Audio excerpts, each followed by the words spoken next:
Olá, seja bem-vindo, seja bem-vinda a mais um episódio do CCM Cast. Como de costume, todo janeiro a gente traz uma análise de como foi o ano anterior e como será o ano que a gente começou. Para esse papo, convido aqui Rodrigo Ciribelli, que é o Head da Unidade de Negócios do Setor Automotivo aqui dentro da CCM. Obrigado, Rodrigo. Obrigado, Thaís. Vamos falar um pouco do mercado, o que aconteceu no ano de 2024, quais são as previsões para o ano de 2025 e vamos fazer um bate-papo aí leve, descontraído, para falar um pouco dessas informações que a gente vai trazer aí com o nosso convidado. Se você estiver ouvindo a gente no Spotify, você ainda não sabe quem é nosso convidado, mas se estiver pelo YouTube, você já conhece essa figura. Estamos aqui com o Rafael Galante, figura marcada aí no setor automotivo, com bastante experiência. Ele vai trazer para a gente hoje as oportunidades e as transformações do setor automotivo para esse ano. Obrigado, Rafa. Thaís, é um prazer inequívoco estar com todos vocês aqui da CCM, na bela casa de vocês aqui em Ribeirão. Obrigada. Obrigado. Rafa, acho que para contextualizar, não precisamos ir tão assim profundo, que eu acho que o pessoal já te conhece, mas quem é o Rafael Galante? Onde você está transitando hoje em dia? Fazer um resumo para a gente economizar tempo, né? Eu sou economista, eu estou dando a dramaticidade, estou há um quarto de século, há 25 anos já trabalhando no setor, e eu estou mais tanto do lado das montadoras, quanto mais principalmente com as concessionárias, né? Então a gente trabalha atualmente junto com algumas redes de concessionárias, seja da Hyundai, da Toyota, da Peugeot, da Citroën e das mais diversas, né? Então o foco mesmo sempre foi a ponta do varejo.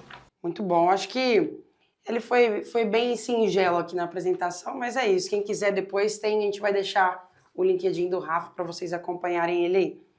Vamos entrar na retrospectiva? Vamos. Então vamos. Olhando aqui para 2024, como que a gente pode descrever esse mercado e que positivamente fomos surpreendidos nesse ano? Você sabe que em 2024 a gente tem uma brincadeira, eu sou economista de formação, então eu vou falando aos poucos minha experiência, né? A gente fazia uma brincadeira porque quem errava mais que economista era apresentador do tempo, que ele fazia as previsões do tempo. Só que, infelizmente, o pessoal da previsão do tempo, eles estão acertando muito mais que a gente economista. Então, 2024, eu acho que não teve um economista sequer, seja do ramo automotivo ou do cenário econômico, que acertou as previsões, porque todo mundo errou tudo, né? Então, a gente está com essa má fama que até o pessoal da previsão do tempo está acertando mais nas previsões do que a gente. O lado bom disso é que o ano de 2024 foi o ano de 2024. Foi um excelente ano para a indústria automotiva.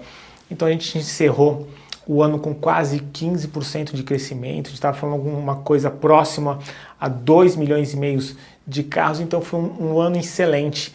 É um ano que ninguém projetava um crescimento de 15%, ninguém projetava um crescimento de 2 dígitos. Então quando veio esse crescimento, esse volume de 2,5 milhões de carros, foi uma grata surpresa, uma surpresa positiva, né? Então a gente errou, mas errou para menos. Pelo menos isso a gente pode fazer uma meia-culpa ainda, né? Mas o ano foi bom. E dentro dos fatores, você teve vários fatores que acabaram impulsionando o ano de 2024 nas vendas de carros. Você teve a economia crescendo muito mais do que o previsto. Novamente, a previsão dos economistas todo mundo furou. Se você pegava no começo, no janeiro de 2024, todos os analistas, eu estou falando analistas do Banco Central, do relatório Focus, imaginavam um crescimento do país em torno de 1,8, 1,6, a gente vai fechar com mais de 3, né? Então todo esse crescimento gerou o quê? Aumento da massa salarial dos trabalhadores, mais pessoas empregadas, ou seja, a taxa de desemprego foi menor. Isso também teve um volume de crédito muito grande, muito forte, que também ninguém imaginava que ia ter tanto crédito. A gente vai falar mais para frente, detalhar mais o crédito nessa nossa conversa, que isso foi o que acabou impulsionando. Então você teve uma confluência de bons fatores que acabou dando esse excelente ano. Acho que foi o melhor ano desde a pandemia. Então foi um ano excelente com mais de quase 2,5 milhões de unidades. E você acha que também tem relação com a chegada de novas marcas, os elétricos, as marcas chinesas, isso contribuiu também com uma oferta maior de produto no mercado? E aí toda essa curiosidade em torno da tecnologia, do elétrico e tudo, ajudou também esse aumento de vendas no 2024? Não, acho que você foi bem certeiro na sua colocação, Rodrigo, porque na verdade, quando você tem uma novidade, não basta eu ter um mercado só com 4, 5 carros. Quando chega uma marca nova, independente do setor, no automotivo, mas para qualquer outro setor, quando você entra numa marca nova, com um produto novo, de alta tecnologia diferente, ele causa um frisson, então ele causa um rebuliço no mercado que a pessoa quer ver.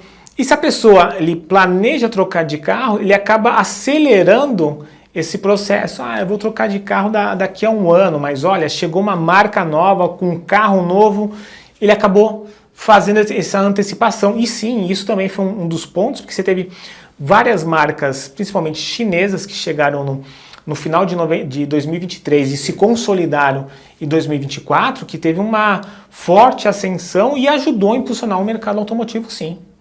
Olhando para carros elétricos, teve algum fator assim que você acredita que impulsionou de fato essa entrada aqui dentro do mercado? O que eu acho que que impulsionou o mercado elétrico no mercado é uma coisa que está acontecendo no mundo. Então não é um fator do Brasil especificamente, é um fator global. Então qual que é a questão global? É o carro eletrificado, seja 100% elétrico ou seja híbrido. Mas essa questão do carro eletrificado, ele é um ponto global. E quando a gente fala de carro, o carro não... ele é uma commodity. Então você começa a ver os carros que é do ramo automotivo, as plataformas são globais. Então eu posso ter o mesmo carro que é feito aqui no Brasil, ele é exportado para vários lugares, ou ele é feito em qualquer outro lugar do mundo, que ele vem para o Brasil e outros mercados. Então como eu tenho uma plataforma global, eu também tenho que ter uma motorização, um powertrain global. Eu não posso ter um carro a combustão no Brasil e um carro elétrico em outro lugar e um carro híbrido em outro lugar. Eu tenho que otimizar custos. Custos é o que é inerente para qualquer negócio, seja para a montadora, concessionária ou até para o dono da padaria. A gente tem que fazer uma gestão de custo, ou seja, gestão de caixa. E na montadora é a mesma coisa, porque quando eu faço um produto, são algumas dezenas de milhões de dólares de investimento, de pesquisa e desenvolvimento. Então, quando eu faço uma plataforma de um carro eletrificado, eu tenho que fazer ele no máximo de possíveis de mercado. Então, a oferta de carros eletrificados é uma tendência global que está começando a acelerar no mercado brasileiro.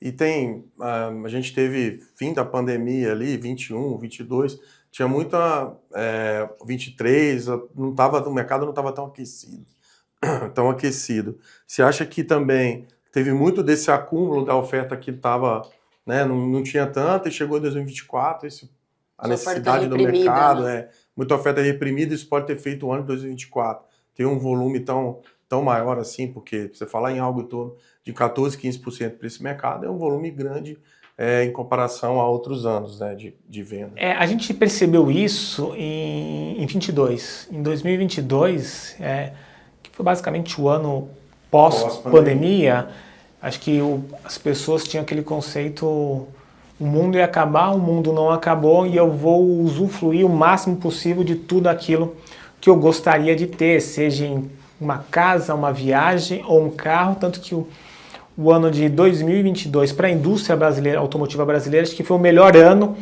não em volume de vendas, mas eu falo que em rentabilidade. Então, montadoras nunca ganharam tanto dinheiro como 22, concessionários nunca ganharam tanto dinheiro como 22. Existiu algum resquício de demanda reprimida em 23? Sim.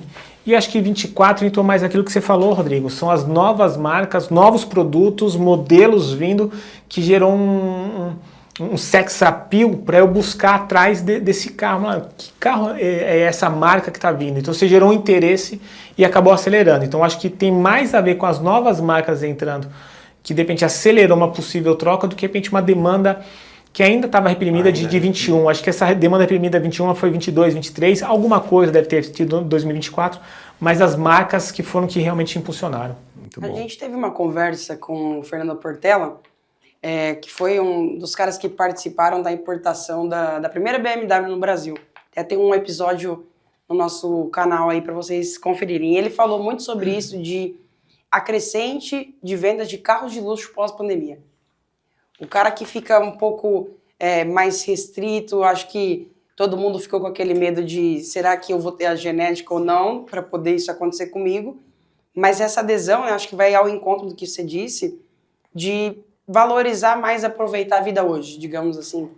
Sim, eu acho que o processo da pandemia foi quase um ano que a gente teve uma mudança brutal na nossa vida, tá? E tanto como negócio ou como pessoas. Teve gente que teve a doença, pessoas, colegas, conhecidos perderam alguém e se acabou refazendo a vida. Então, um dos pontos principais, não só no ramo automotivo, mas na economia em geral, que eu falo o lado positivo, entre aspas, da pandemia, é que ela gerou um processo de aceleração de processos que a gente não teria. Então a gente começou a fazer muito mais com muito menos. A gente acabou digitalizando muito mais os processos do que você tinha. Porque quando a pandemia falou assim, fechou-se tudo, ok, fechou-se tudo, mas como eu vou pagar minhas contas? Então você começou a fazer muito mais processos online, você acabou se descobrindo novas ferramentas.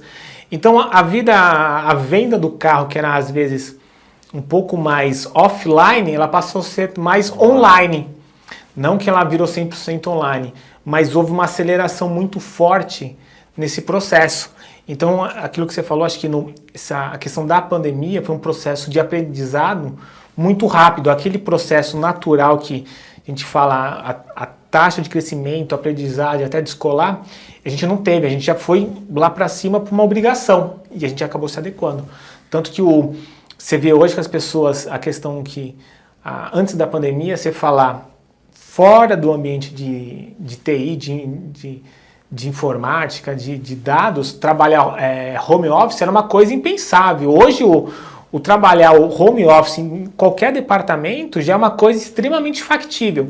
Aí você vai para o mercado de locação, vou falar da Grande São Paulo, o que você mais teve é devolução de lajes, né? Porque a pessoa tinha aquela laje para 400 pessoas, 500, ela fala assim, ok, eu continuo com meus 500 funcionários, mas eu não preciso ter uma laje de 500 pessoas, porque eu quero que ele vá trabalhar 1-2 dias em casa, então eu vou reduzir minha laje para 300, né? Então eu diminuo custos, eu dono da empresa, porque eu vou ter uma laje menor, menos custo de aluguel, a pessoa vai ficar feliz, porque ela não vai ter o trânsito de São Paulo para ficar se deslocando e vai produzir da mesma maneira ou até mais com os novos processos que foram criados.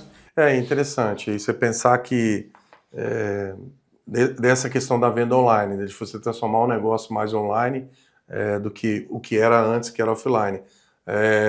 Aí temos que falar das marcas entrantes que chegaram e tal. Elas também trouxeram essa novidade. Então elas usaram marketplaces do mercado para poder fazer venda de carro. Depois transformaram isso no e-commerce próprio e tal. Então, e essa facilidade, até pelo o público que tem hoje, que se acostumou a comprar online, você comprar um carro online facilita bastante. Então acho que isso também favorece todo esse movimento do mercado para o crescimento, né, da oferta. Não, você está certo, porque na verdade o lado interessante das novas marcas é que elas vieram numa outra pegada. Exato. Então, se a gente for pegar, a gente pode pegar exemplo tanto da BYD e da GWM, que elas tiveram um outro conceito. Alguns exemplos que eu vou dar aqui para vocês é o exemplo que eu sou de São Paulo, é o que acontece em São Paulo, mas acontece em grandes cidades do Brasil. Hoje, você consegue encontrar uma concessionária GWM ou BYD dentro de um shopping center. Então, você está lá no shopping, porque antigamente não, atualmente, uma concessionária, geralmente, ela funciona o quê? De segunda a sexta, em alguma grande parte, e às vezes sábado de manhã. No shopping, não. É horário de shopping. Então, ela funciona das 10 da manhã até as 10 da noite, de segunda a segunda, e se deu mais comodidade. Para o paulistano, que o shopping é a praia do paulistano, eu vou no final de semana, se gerou um atrativo. O concessionário que fez investimento que ele ganhou um fluxo de passagem gigantesco abrindo uma loja, com um custo operacional bem mais baixo do que eu alugar e montar um prédio em qualquer região de São Paulo. Então ela veio com um conceito mais enxuto. Ela acabou se instalando. Tem lojas concessionárias dessas marcas em vários lugares, mas também tem em shopping, e ela acabou trazendo comodidade ao cliente, porque o cliente vai no shopping almoçar com a família e tudo mais, e já vê o carro, ou seja, ele está sendo exposto mais vezes aos novos produtos. Então no shopping, aquele lugar que eu vou passear com a família, com a esposa, filhos, não importa, ele já está sendo bombardeado ao carro novo, ao carro novo, ao carro novo, e ele acaba incentivando ele a consumir. E além disso, né, em termos de custo, você vê também diminuição do tamanho das lojas e os auto-shops, né, que são aquelas várias concessionárias, quer dizer, várias marcas num único prédio ali, um do lado do outro, formando os auto-shops ali, enfim, que já está virando uma realidade crescente, né, porque você vai já passando de loja em loja, enfim, para poder escolher o que você quer comprar. Além, obviamente, do que você falou dos shoppings, que também é uma crescente. Você vê já essas marcas, mais marcas, né, dentro de shopping centers hoje em todo o país, né? Esses auto-shops é a tendência dos grandes grupos de concessionárias, porque aquilo que eu falei há 5 minutos aqui atrás para vocês, é gestão de custo. Então o custo, o investimento, o custo de observância de uma revenda é muito alto.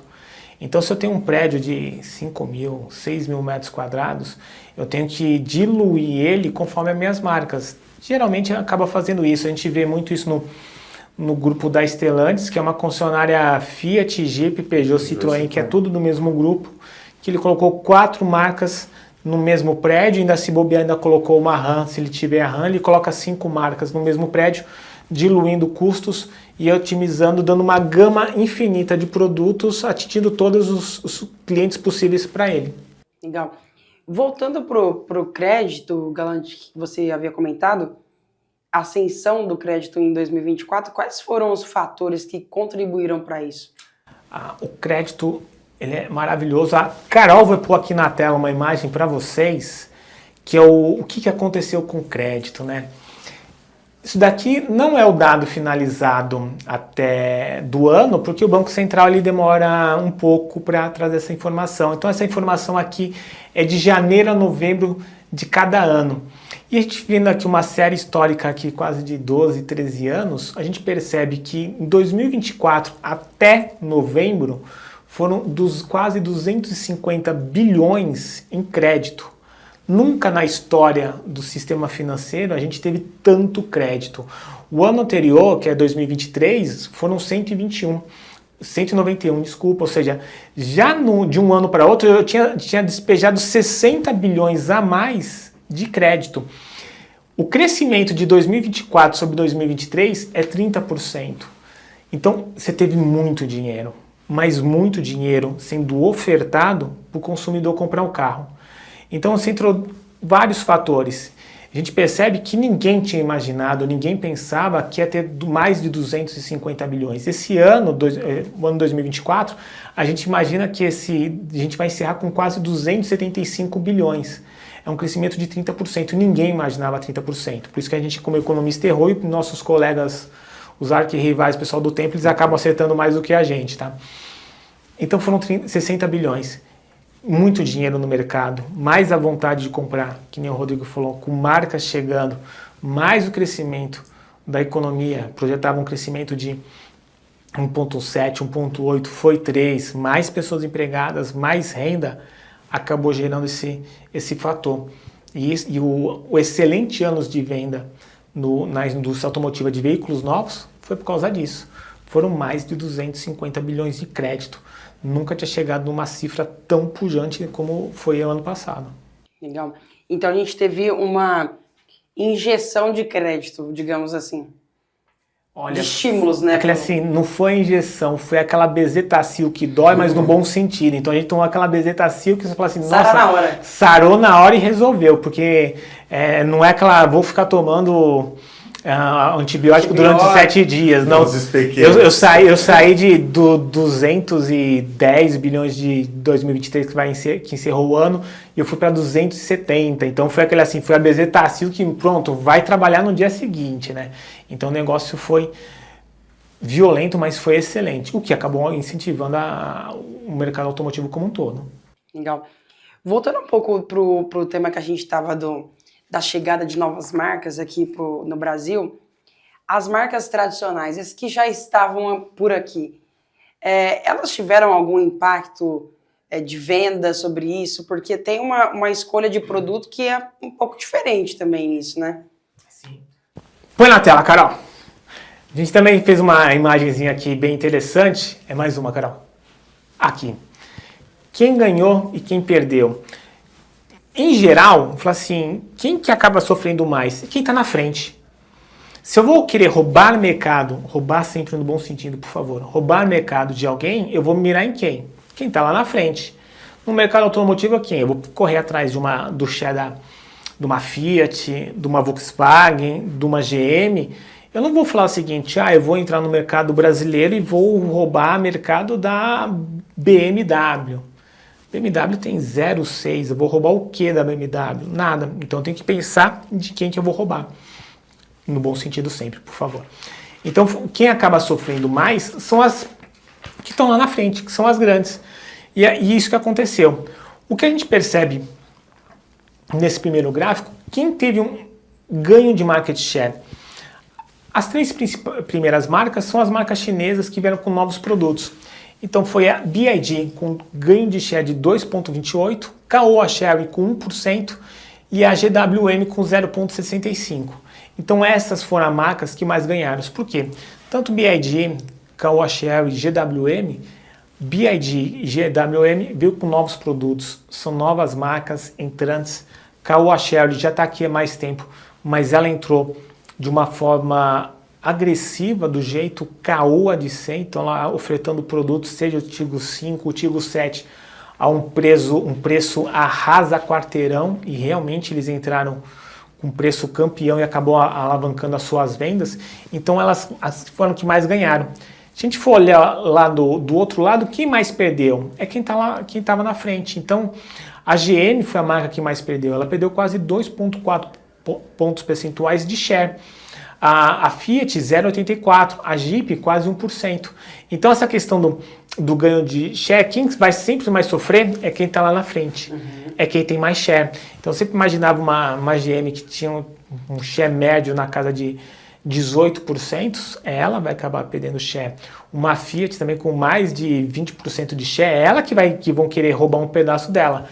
E BYD, Caoa, Chery e GWM foram extremamente felizes nesse ano que passou. Olhando o seu gráfico, né? Olhando o gráfico que você trouxe, né? Tirando as três principais, que são as chinesas, olhando para a Ford ali com 4º lugar, o movimento da Ford foi positivo, de tirar a fábrica do Brasil, enfim, importar, mudar a linha, na verdade, do que ela oferecia, né? Que ela foi para uma linha mais top ali, para um público diferenciado. Esse movimento também foge um pouco do elétrico, né? Essa estratégia ali deu certo, podemos dizer assim, porque depois você volta para a RAM, que também marca mais nova no Brasil e tal, e começa as marcas mais tradicionais. Mas chama a atenção a Ford estar tão à frente. Na verdade acontece, né? O pessoal da Ford, né? Eles falam assim, a Ford saiu do país. Não, a Ford nunca saiu do país. A Ford ela só decidiu não mais produzir no país. Esse é um ponto. Ela continua aqui, mas ela não produz. O que é interessante de você pegar até as 6 primeiras que mais ganharam, BYD, Caoa Chery, GWM, Ford, Ram e Honda, nenhuma delas é produto de baixo valor agregado. Todas elas é produto de alto valor agregado, que aqui já tem um grande mudança de perfil de consumidor. Então aquele cliente de carro popular, os carros populares da nossa época já não existe mais. Quem mais perdeu? GM e Fiat, que é os carros populares, é o Onix. Os carros populares, é até complicado você falar carro popular hoje no Brasil, porque não existe mais carros populares ou carros de entrada. O carro popular hoje, na nossa visão, é o carro usado. Tanto que o mercado de veículos usados é o que mais cresceu. Ele bateu o recorde histórico de vendas, foi o mercado de usados. Nunca se vendeu tanto carros usados como em 2024, considerando toda a série histórica. Isso foi um recorde absoluto. Por quê? Porque o pessoal está consumindo o quê? Carro de alto valor agregado. Eu estou falando um BYD, carros acima de 100, 150 mil. Caoa Chery, acima de 150 mil. A GWM, Ford, Ram, é tudo para cima. Então, entre aquilo que você falou, que você entrevistou o pessoal da BMW no começo, o mercado de carro de luxo é maravilhoso, que a gente brinca, né? É um mundo de caras. Por quê? É um mundo de caras, é um mundo inabalável. aquele assim, carro de alto valor agregado, carro de luxo, são nichos de mercados que praticamente não tem crise. Tanto que se você falar da Ford, ela está extremamente feliz com o mercado automotivo, e os concessionários Fords, eles também estão extremamente felizes, porque eu estou vendendo muito menos, mas um ticket desse tamanho, com uma margem bem melhor do que eu tivesse vendido meus casinhos ou meus Fiestas da época. O ticket médio do carro, então, para 2024, a gente pode considerar que subiu bastante o sarrafo aí, né? Não, o sarrafo foi lá em cima, aquele assim, agora é só com um salto com vara para poder passar para ele. Aquela questão do carro popular, daquela imagem que a gente estava brincando aqui, eu e o Rodrigo, né, que o Rodrigo não gosta, mas eu vou falar. Eu falei assim, quando a gente era mais velho, né, tinha aquele assim, o carro popular, o carro 1000, né, que era o Gol Bolinha, o Celtinha, o Uno, aquele assim, indo pro saudosismo, esse carro não existe mais. Você falar o carro mais barato, aí você tá num Kiwi de 70 mil, para um brasileiro médio, ele está muito aquém da realidade do brasileiro médio para ser um carro de entrada. Então, tanto que o carro novo, hoje o carro de entrada é o veículo usado. Então, se mudou o sarrafo. E você vê aqui nessas 6 principais marcas, é aquele assim, eu estou vendendo para um público que teoricamente não sofre tanto com crises ou turbulências econômicas. BYD, Caoa Chery, GWM, Ford, Ram, Ford carros acima de 200 mil, Ram é acima de 200, 300 mil reais. Então, a pessoa que vai comprar uma Ram, ela não sofre tanto quanto o pessoal que vai comprar, de repente, um Kiwi, um Mobi, alguma coisa do gênero. Legal. Acho que podemos encerrar 2024 aqui. O que vocês acham?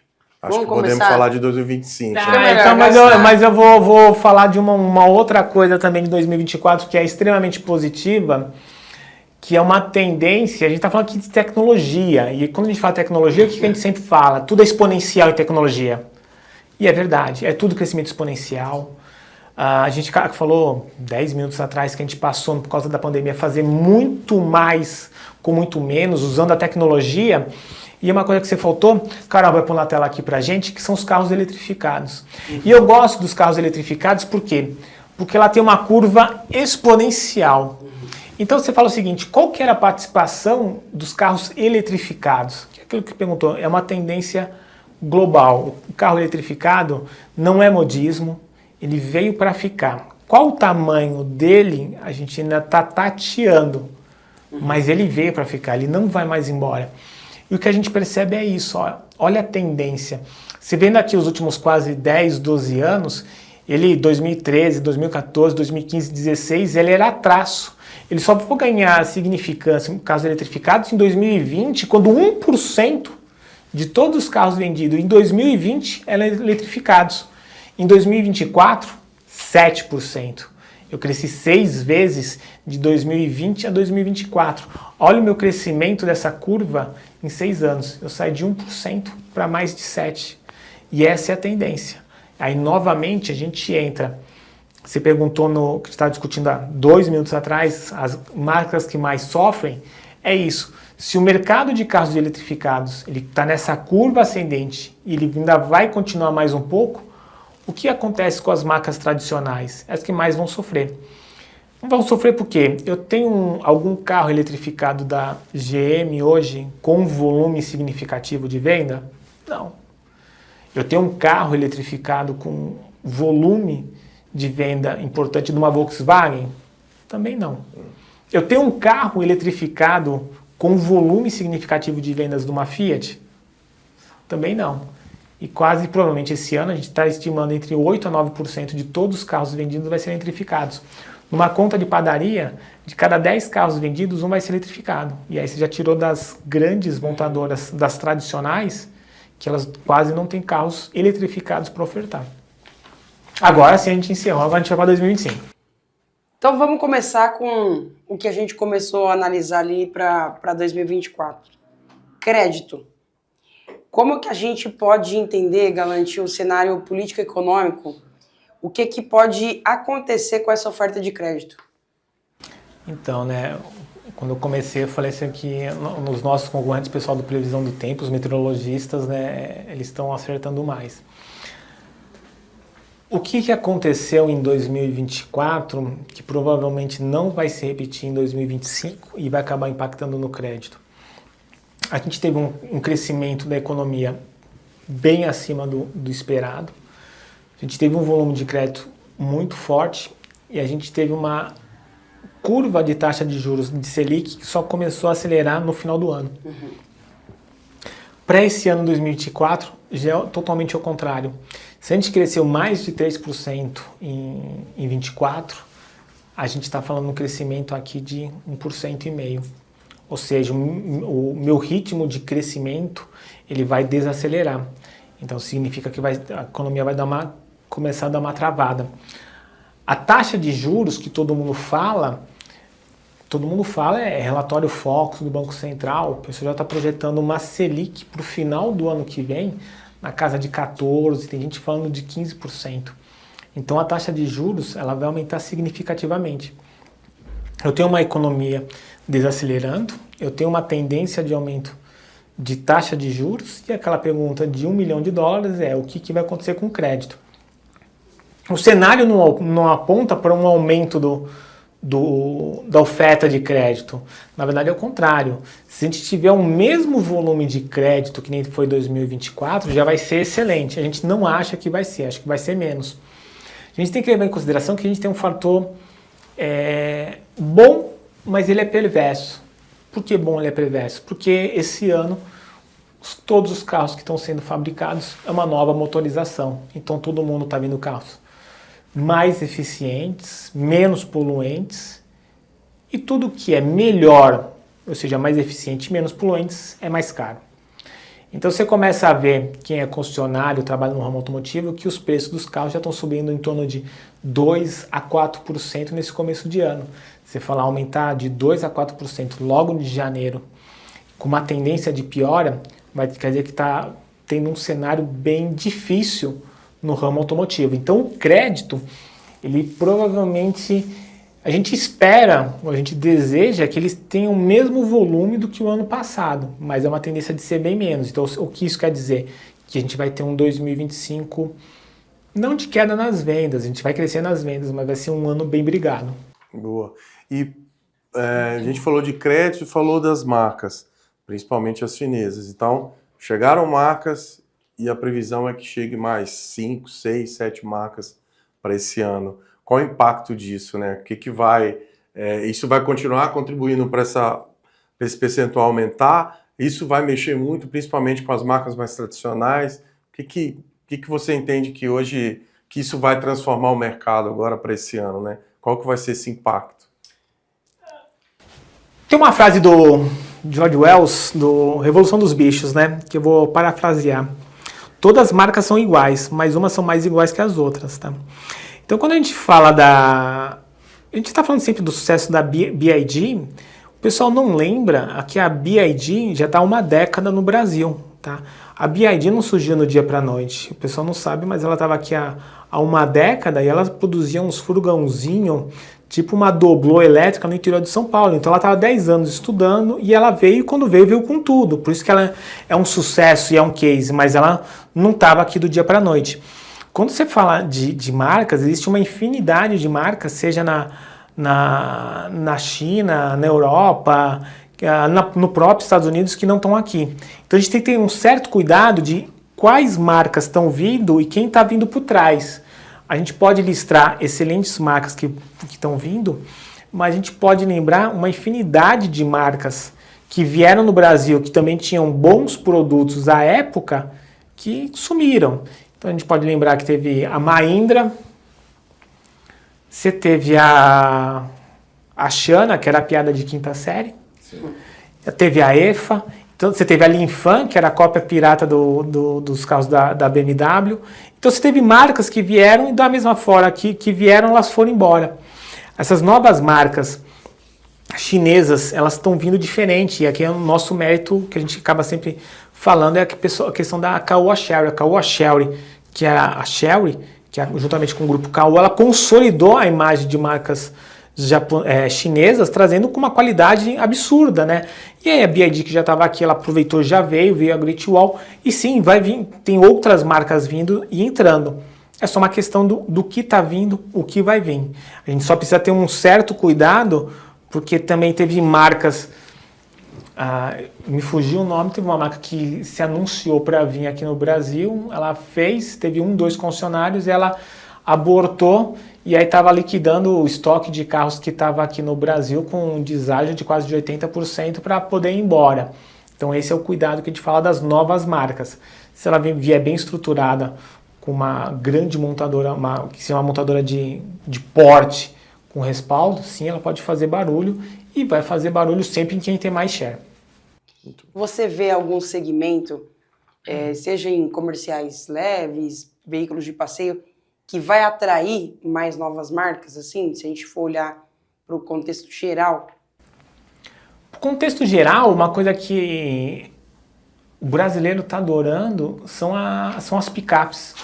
Aquilo que o Rodrigo mencionou, né? Você pega a Ford, seja ela com a Ranger, com a Maverick, então ela veio, o crescimento da Ram também nas picapes, o sucesso que o carro mais vendido é a Estrada, que é uma picape.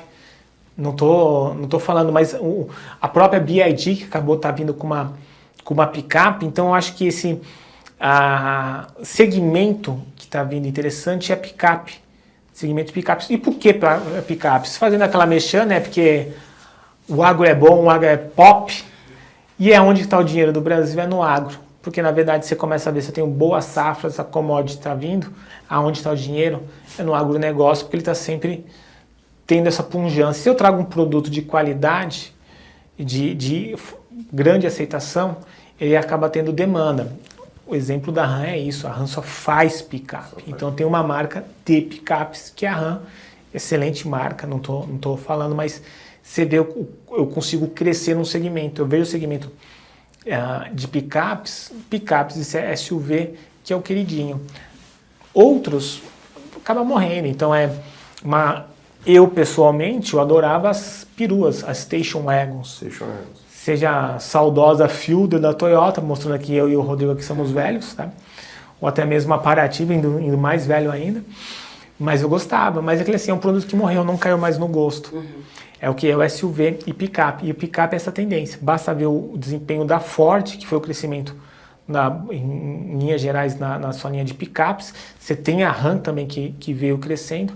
E a BYD, que é a queridinha do mercado, que está vindo com um produto novo e é uma picape. E aí tanto o perfil mudou que você vê a Fiat investindo em caminhonetes maiores, a Volkswagen já tinha investido em Amarok, ou seja, outras marcas também que não eram linhas que eles produziam, né? Sim. E agora estão produzindo, então tem uma aceitação no mercado.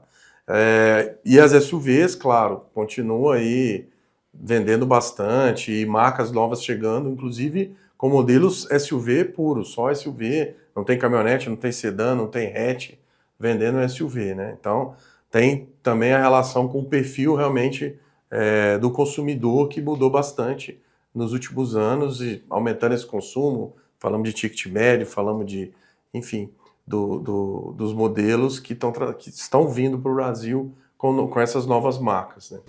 Exatamente. Vindo para a parte da eletrificação, né, dos elétricos, a gente vai ter um aumento do imposto de importação para esses carros. E eu queria que você colocasse para a gente como que isso pode impactar esses veículos elétricos dessas marcas que são de fora. Eu acho que quando o governo, no final, há 2 anos atrás, ele decidiu tentar brecar a importação de carros vindo da China, eles erraram o time. Porque, na verdade, ela já se consolidou. E quando você briga com uma montadora chinesa que, de repente, quer entrar no mercado e vai entrar, basta ver, é notório que a gente sempre fala, a BYD no meio do ano fez uma importação monstro de veículos para poder não ter essa alíquota extra do imposto de importação de carros eletrificados. Por quê? Porque ela analisou e falou, o mercado brasileiro é importante, então ela está montando a sua fábrica.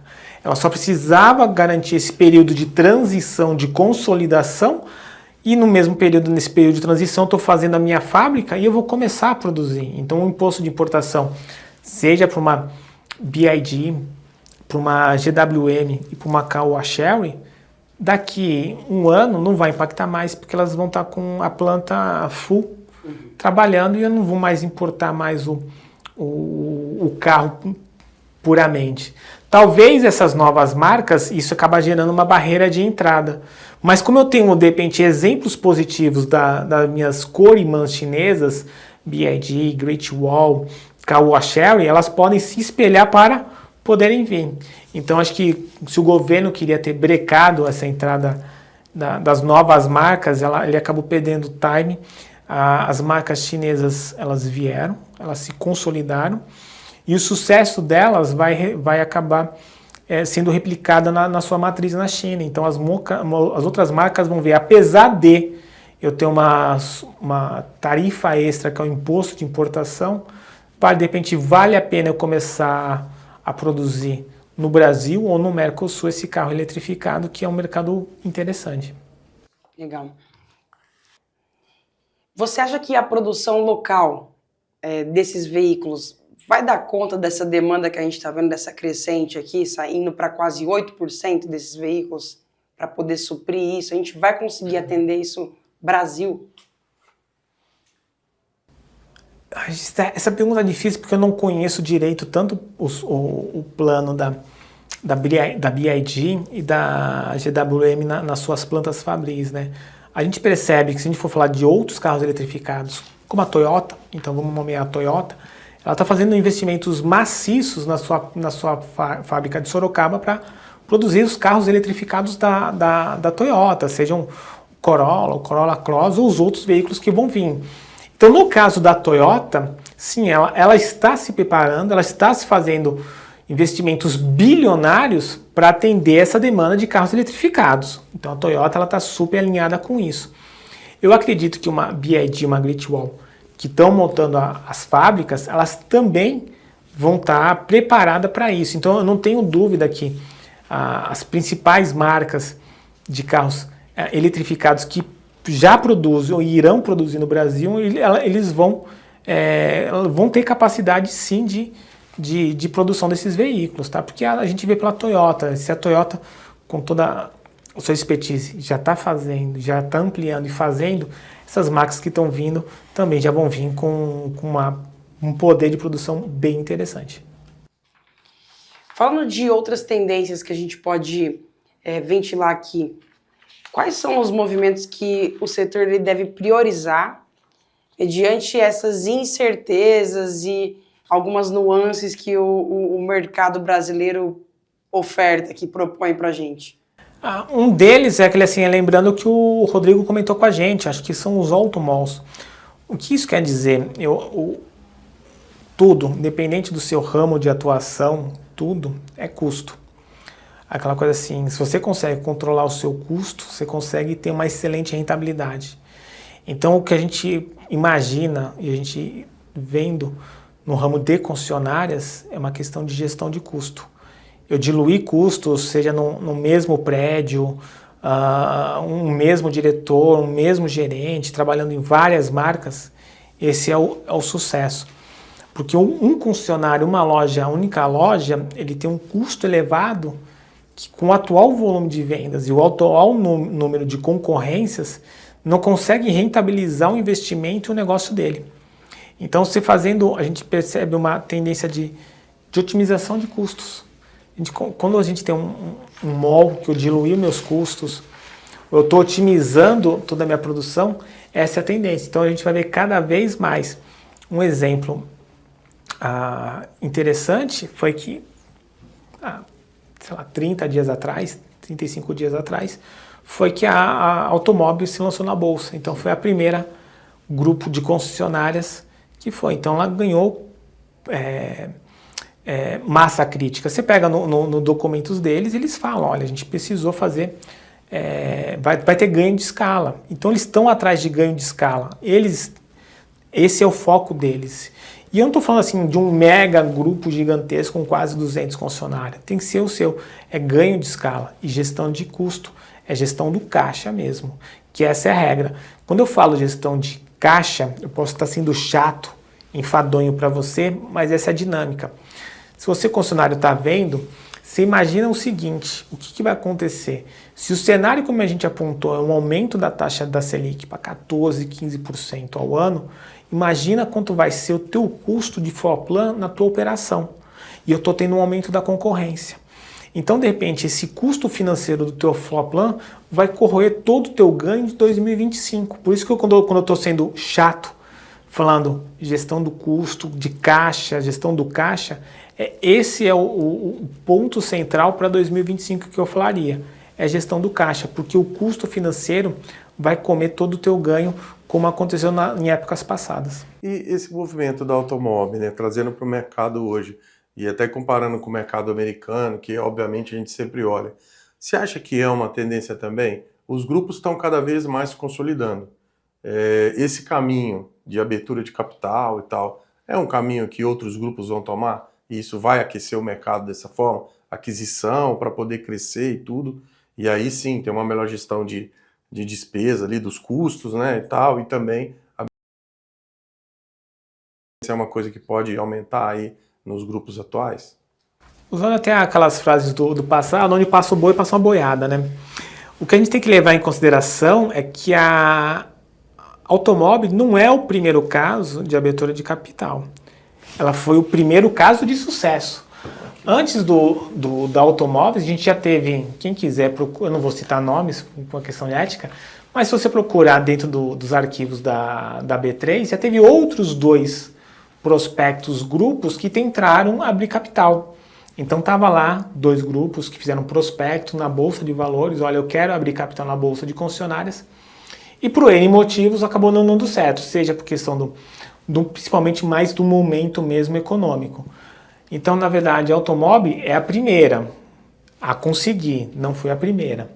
Ela foi a terceira aqui no mercado brasileiro, mas a primeira com sucesso. Então, ela tendo esse sucesso, sim, existem grandes grupos. Eu não sei até que ponto eles vão querer. Eu acho que ainda que o mercado de concessionárias brasileiros, comparado com o americano, como você comentou, Rodrigo, ele está alguns degraus para baixo. Então a gente tem até uma escada. Você tem grupos tão grandes quanto a automóvel e até maiores, mas eu acho que ainda não está no grau de maturidade para se aventurar numa bolsa de valores, como e além disso o mercado da bolsa de valores brasileira ele é bem pequeno dentro do que é dos outros mercados. E aí, assim, será que isso o mercado de concessionária ainda é um mercado, ele é um mercado conservador? O fato dos grandes grupos serem grupos mais familiares também, isso também faz com que não tenha tanto movimento desse tipo? Faz sentido? Não faz, porque na verdade o que eu comentei que a gente tá vendo é que pequenos concessionários eles não vão mais existir, tá? É uma questão, uma evolução de Darwin, né? Então o concessionário pequeno ele vai morrer, ou ele vai ser incorporado por um médio, o médio não vai ter pujança, vai ser incorporado por um grande, e isso no final só os fortes sobrevivem, e é uma questão, tendência natural, porque os custos, principalmente custo financeiro, novamente gestão de caixa, vai acabar apertando, e eu preciso ter diluição do custo. Então pequeno vai ser difícil eu continuar na operação. Então administração caseira, familiar, ela está cada vez mais perdendo forças. Ela ainda é familiar, mas é de grupos estruturados. Então é grupos familiares, mas eu tenho um conselho familiar e eu tenho uma rede de apoio de conselheiros, diretores, presidente do grupo que está me fazendo e virou um negócio pujante, né? Foi o tanto que eu falei. Existem grupos de concessionários que são até maiores que a Automob, que lançou capital na bolsa, mas não está num outro nível do que de repente eles já estavam. Bom, então aproveitando tendências, eu vou te fazer uma pergunta, Ciribelli. Como que nesse mercado que a gente está vendo aqui, que vai ter alguns desafios, principalmente de custo, que eu acho que foi a palavra mais dita aqui hoje pelo Rafa, como que você acha que a inteligência artificial pode contribuir já no dia a dia desse dealer? Muito bom. Hoje a inteligência artificial cada vez mais uma realidade maior e temos mais e mais aplicações com ela, né? E a gente mesmo, né, a própria CCM está desenvolvendo um produto usando a inteligência artificial que auxilia os concessionários, principalmente o corpo diretivo da empresa, a tomar decisões mais rápidas, decisões mais assertivas através da IA. Então, com isso, você acaba melhorando sua gestão de custo, porque você toma decisões mais rápidas, com números mais confiáveis, bem mais rápido mesmo de apuração. Talvez você desenvolver, construir visões e tal, você faz uma simples pergunta para a IA e ela te traz as informações ali rapidamente, você já traz para a tomada de decisão. Então isso ajuda, facilita muito a administração, toda essa gestão do concessionário, melhorando, claro, essa próxima de custo. Então eu acho que é uma grande tendência para esse ano, e não só para esse ano, mas acho que daqui para frente a gente vai cada vez mais evoluir usando as ferramentas com inteligência artificial. Legal. Posso fazer meu comentário? Eu Claro. não sou do ramo de IA, logicamente aqui que é o Rodrigo, eu sou o palpiteiro nato aqui da CCM, tá? Eu acho que um dos pontos que é interessante, eu não sei nada de IA, eles são especialistas, mas a gente vai para aprender. Vai ter o evento da NADA agora, que é no final desse mês de janeiro, né? E o foco central, eu sou economista e eu fiz a conta, então 22% de todas as palestras que vai ter no NADA vai ser focado em IA. Sim.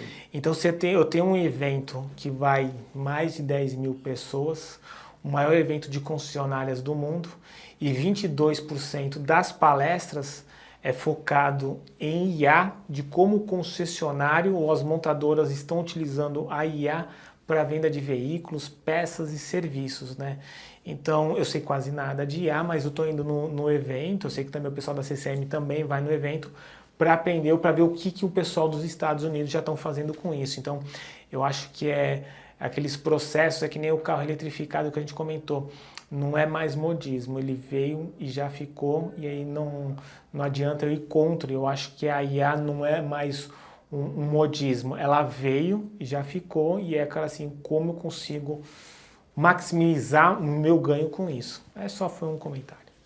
Então, acho que vou até aproveitar e fazer um gancho aqui. O nosso próximo episódio, a gente vai ter o Ciribelli de novo aqui, o Cauê, para a gente trazer as percepções do evento, né? Eu acho que a gente vai muito já com esse olhar de IA, né, de inteligência artificial aplicada para o setor automotivo e até mesmo para melhorar esse produto, né, o Ciri, para a gente conseguir ver como que antecipar essas tendências do mercado americano para o Brasil é tão relevante para a gente conseguir trabalhar por esse crescimento aí, né?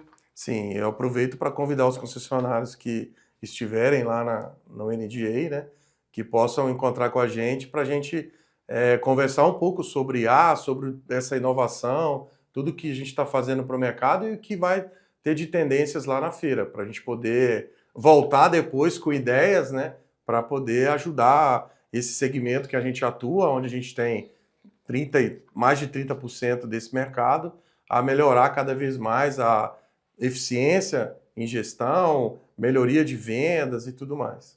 Legal. Então, eu vou para a última pergunta aqui. Bem naquela ideia de pai e filho, o que 2025 pode aprender com 2024, já que ele já percorreu o caminho dele e se encerrou aqui? É um aprendizado de 2024, que é o mesmo de 2023, 22, 21 e 20, né? Que é aquela coisa que você falou chato, é custo, que cada vez mais as montadoras estão impondo. Quando eu falei da eletrificação, é uma tendência, e a gente esquece que é uma tendência e é um custo para o concessionário caro. Porque eu ter um box de serviços para carros eletrificados, com um ferramental, todo um preparo, um treinamento de um mecânico, é uma cifra de algumas centenas de milhares de reais investido para de repente eu ter um retorno. Então eu foco muito no custo, porque dependendo da marca que vier, eu quero um box de carro eletrificado ou elétrico, é um investimento pesado, bem mais do que uma questão. Então o aprendizado é sempre o mesmo dos últimos 10, 15, 20, 30 anos. É gestão de custo, não muda, mas a gente está sempre mudando porque está vindo sempre mais custos e como a gente sempre faz. E esse ano vai ser um pouco mais dolorido, porque a gente tem uma taxa de juros com tendência de alta, né? Então, não só no custo da operação, mas no nosso custo financeiro também. Ciribelli, gostaria de agradecer a sua presença aqui com a gente em mais um episódio. O próximo está aqui de novo, tá quase que uma figurinha marcada já aqui nesse álbum, né? Obrigada. Essa é a vantagem de ser um pouco mais velho, né? A gente consegue falar um pouco mais. E Rafa, mais O uma Felipe vez... falou que não vai pagar 2 salários não, tá? É isso aí, tem que aproveitar a capacidade instalada. Exatamente. Rafa, obrigada por estar aqui Eu de que novo com a agradeço. gente. Espero que seja um ano muito proveitoso para você e para todo o setor automotivo. Agradeço de novo por estar aqui com a gente no CCMcast. Para todos nós, assim, a gente sempre espera, é um ano bom, o crescimento de todos é excelente, não só para mim, mas para todo mundo. Também gostaria de agradecer a sua presença e nos encontramos no nada. Com certeza. Obrigada por ficar com a gente até aqui. Espero você nos próximos episódios e aproveite para seguir o CCMcast no Spotify, Apple Podcast e também em nosso canal no YouTube. Abraço e até a próxima.